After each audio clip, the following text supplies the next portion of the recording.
Politik Indonesia terbaru menyatakan sejumlah nama capres-cawapres punya elektabilitas yang mengejutkan.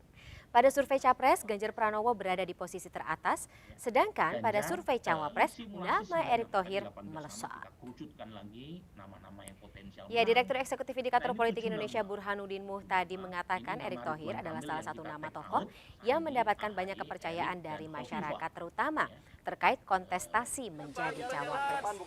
Sejak menjabat sebagai Ketua Umum PSSI, tingkat keterpilihan Erick Thohir sebagai calon wakil presiden meningkat dari 8,8% menjadi 12,9%. Burhanuddin menambahkan hanya Erick Thohir yang menunjukkan peningkatan dukungan pada simulasi 18 nama semi terbuka, sementara nama lainnya cenderung stagnan.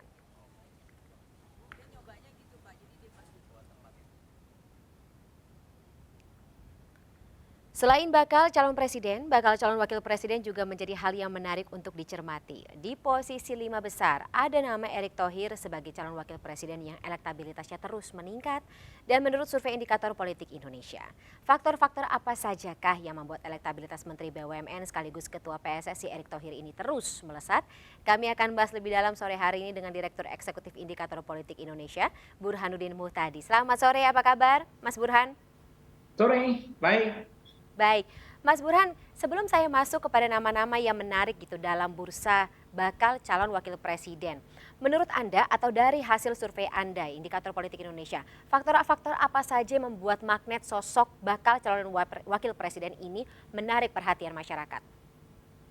Pertama, tidak ada calon presiden petahana yang maju lagi di 2024. Dan karenanya persaingan jauh lebih bersifat kompetitif, ini ibarat pasar bebas, siapapun calon punya potensi menang. Nah, kebetulan dalam survei-survei calon presiden, itu ada 3 nama teratas antara Ganjar, Prabowo, dan Anies Baswedan yang selisihnya tidak terlalu berjauhan. Dan saat yang sama, meskipun Ganjar peringkat pertama, tetapi jauh untuk bisa mendapatkan 50% persatu dalam rangka bisa memenangkan pilpres dalam satu putaran. Nah, karenanya karena tidak ada calon presiden yang dominan, baik antara Pak Ganjar, Pak Prabowo maupun Anies Baswedan, maka perlu cawapres yang punya daya tawar elektoral tinggi. Nah, makanya cawapres menjadi penting dalam rangka memastikan capres yang didampingi oleh cawapres yang bersangkutan menang di 2024. Oke, nah 5 nama teratas ini mungkin bisa dielaborasi lebih lanjut. Magnet-magnet yang akan membawa nilai elektoral bagi para capres ini mungkin bisa dijabarkan masing-masing, terutama untuk nama yang menurut survei Indikator Politik Indonesia ini memiliki nominal elektabilitas yang meningkat cukup pesat gitu dari hasil survei sebelumnya dengan hasil survei sekarang. Erick Thohir ya, kalau saya tidak salah dengar. Ya, jadi kita punya simulasi 18 nama calon wakil presiden, kemudian kita kerucutkan jadi 9 nama, kemudian 7 nama, dan terakhir adalah 5 nama. Nah, pengerucutan itu biasanya berdasarkan hasil-hasil survei sebelumnya. Mereka yang mendapatkan peringkat paling tinggi di mata publik sebagai calon wakil presiden, itu akan kita kerucutkan hingga 5 nama besar. Nah, memang dari survei yang kita lakukan di bulan Februari 2023, Ridwan Kamil memang masih menempati peringkat pertama. Tetapi kalau kita bandingkan dengan survei sebelumnya, bulan Desember 2022, Ridwan Kamil mengalami penurunan yang sangat tajam Walaupun masih di di bulan peringkat pertama Februari ya? 2022. Gimana? Walaupun masih di peringkat pertama, tapi ada penurunan Ada prosentase. penurunan Oh, oke. tajam. Jadi kita kan punya pertanyaan yang sama, tetapi ditanyakan dalam waktu yang berbeda-beda. Nah, sementara Erick Thohir itu mengalami kenaikan tajam dalam berbagai simulasi. Simulasi 18 nama, 9 nama, 7 nama, maupun simulasi 5 nama cawapres.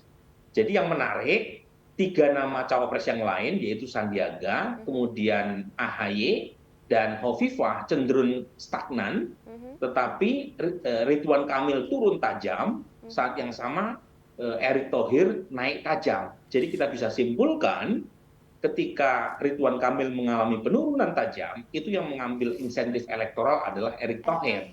Jadi polanya seperti itu yang kita dapatkan dalam berbagai macam simulasi yang kita tanyakan. Tapi ceruk suaranya berarti bisa dibilang atau berdasarkan asumsi sementara sama dong? Sama, betul. Jadi Oke.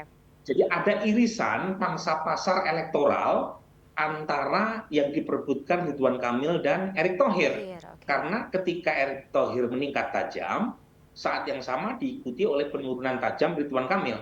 Dan kita bisa menjelaskan secara kualitatif ya, mengapa ada irisan yang sama di kelompok ini, yaitu kelompok anak muda, kemudian relatif terdidik, dan tinggal di kota.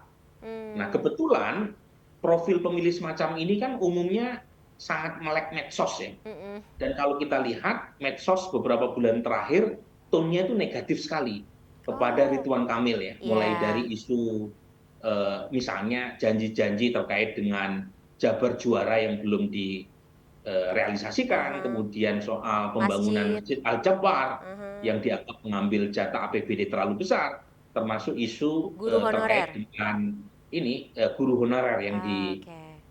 dipecat ya karena dianggap mengkritik Ridwan Kamil. Jadi Aha. ada isu negatif yang cukup kencang di media sosial yang menyerang Ridwan Kamil, tapi saat yang bersamaan Erick Thohir justru tone-nya sangat positif. Mhm, Mulai dari isu ketua PSSI, mhm, kemudian ketua panitia harlah NU, ya, mhm. satu abad NU dan lain sebagainya. Jadi memang ada irisan yang sama yang membuat hubungan antara Erick dan Ridwan Kamil di tingkat massa itu bersifat antagonistik. Oke. Ibaratkan peringkat satu dengan duanya seperti itu Bang Burhanuddin.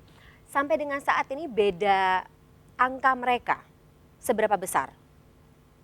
Jadi kalau kita lihat ini ada 18 nama capres cawapres ya, Mhm, termasuk para ketua umum kan kita uji.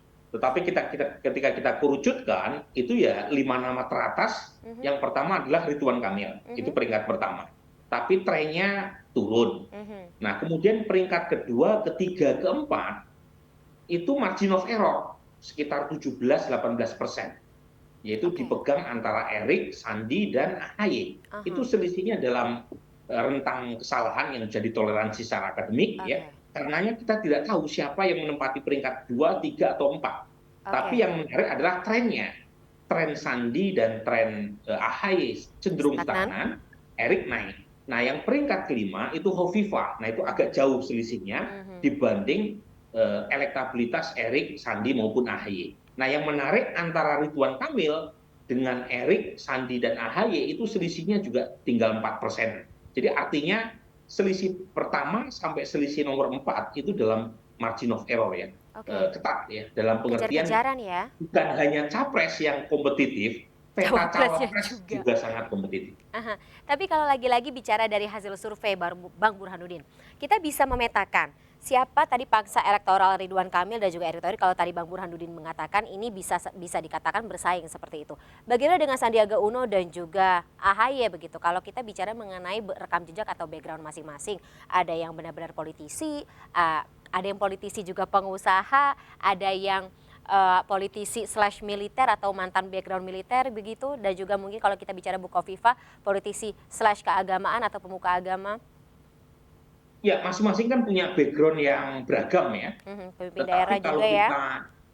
kalau kita lihat profil pendukung cawapres ini kan umumnya profil Liga 2 capres. Hmm, Jadi orang seperti Ridwan Kamil, Erick Thohir, Sandiaga, AHY itu kan kalau di peta percapresan, artinya kalau disimulasikan dalam elektabilitas capres, itu mereka ada di Liga 2 di hmm, bawah Pak Prabowo, Ganjar maupun Anies mhm, Baswedan. Nah, kalau kita lihat peta pendukung kelompok Liga 2 capres maupun cawapres top 5 ini itu umumnya mirip, yaitu hmm, anak muda, berpendidikan, kemudian umumnya berpendapatan baik dan tinggal di kota. Jadi profil pemilih yang kritis, yang artinya mereka akan sangat sensitif terhadap manuver atau statement atau gebrakan dari tokoh-tokoh cawapres ini. hmm, Jadi misalnya Erik sekarang mengalami kenaikan, tapi jangan lupa kenaikan itu bukannya tanpa reserve. Jadi kalau misalnya Erik sebagai Menteri BUMN, sebagai Ketua PSSI, iya, tidak mampu memberikan keyakinan kepada pendukung barunya ini, bisa jadi mereka akan pindah ke lain hati. Jadi jangan buru-buru puas, karena profil pendukung Pak Erik maupun Pak Ridwan Kamil maupun Sandi maupun AHY itu profil pemilih yang cerdas, yang sangat menuntut pada realisasi janji ketimbang pada janji-janji kosong. Oke, Bang Burhanuddin. Tampaknya menarik ya melihat bagaimana dinamika persaingan antara bakal calon wapres ini gitu. Siapa-siapa saja yang akan didekati siapa-siapa saja. Juga mungkin sudah mulai terpetakan, sudah mulai masuk radar dari indikator politik Indonesia. Kita tunggu apakah ini juga akan masuk dalam materi hasil survei selanjutnya. Supaya ya lagi-lagi menambah keramaian atau keriaan jelang kontestasi Pesta Demokrasi 2024. Terima kasih sebelumnya atas waktunya Bang Burhanuddin dalam MNC News Now sore hari ini. Sehat selalu Bang, kita ketemu lagi di kesempatan selanjutnya ya. Sampai jumpa, selamat sore.